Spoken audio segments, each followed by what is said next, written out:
مواقف كتير بتحصل وممكن تضايقنا، بس احنا لو عملنا اعادة صياغة للموقف ده في فكرنا، مشاعرنا تجاه الموقف ممكن تتغير تماما.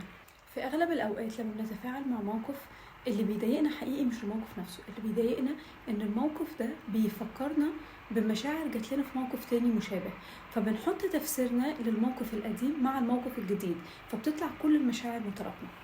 طيب نعرف ده ازاي عشان نعرف نتعامل؟ نفترض مثلا ان احنا في حاجة كنا عايزينها وطلبناها من حد وما عملش الحاجة دي، واحنا زعلنا جدا لان فسرنا الموقف على ان الشخص ده مش مهتم بينا.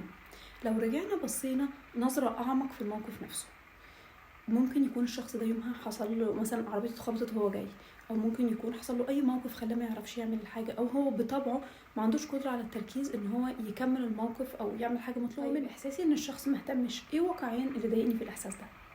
اللي ضايقني فيه تفسيري ليه، تفسيري ان ممكن اكون بالنسبه للشخص ده ما استاهلش الاعتناء، او ان هو ما بيحترمنيش، او ان انا حسيت بالاهمال.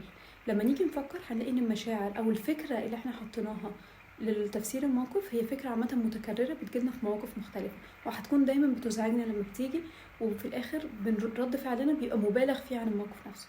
لو فهمنا مشاعرنا ورجعنا بصينا للمواقف نظرة مختلفة، هنعرف ندي للناس أعذار، والمواقف اللي بتضايقنا مش هتبقى بتضايقنا بنفس الطريقة، وهنبقى دايما فاهمين ان ممكن في اسباب تانية كتير قوي غير اللي مخنا راح لها، لان في اغلب الاوقات مخنا اول فكرة بتروح له بتكون الحاجة اللي احنا مش عايزينها او الحاجة اللي عايزين نتجنبها.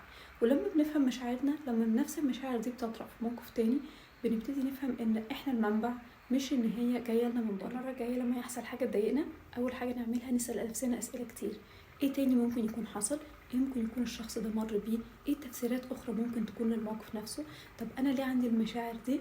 طب هاي المشاعر دي انا قابلتها في مره قبل كده، ولو كانت متكرره هي متكرره ليه؟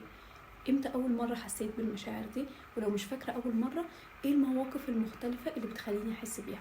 مره في مره في مره هنفهم نفسنا اكتر، وهنبطل نبقى بنتضايق بنفس الطريقه.